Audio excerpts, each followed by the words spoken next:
Oftentimes pharmaceutical injury cases have what's called a signature injury.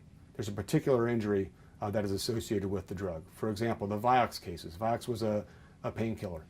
But what they found with Vioxx was it caused heart attacks and strokes, and certain types of strokes and certain types of heart attacks. So once the problem became studied, you started to realize there were certain signature injuries that went along with that.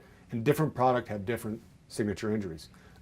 Another area that we've looked at in pharmaceutical cases is what's called off-label use. Many times a drug will be made for a particular problem. For example, the Vioxx again, which was a painkiller.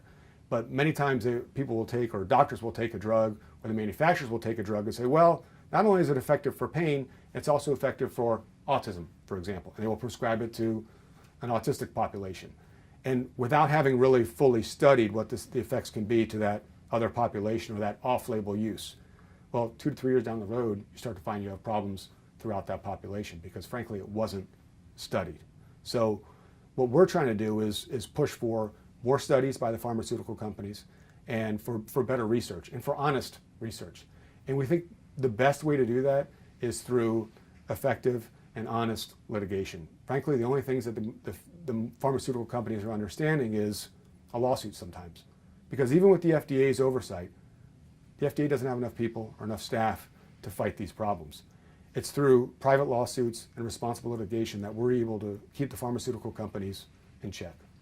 For more information, you can contact Colson Hicks Idson at our website, colson.com.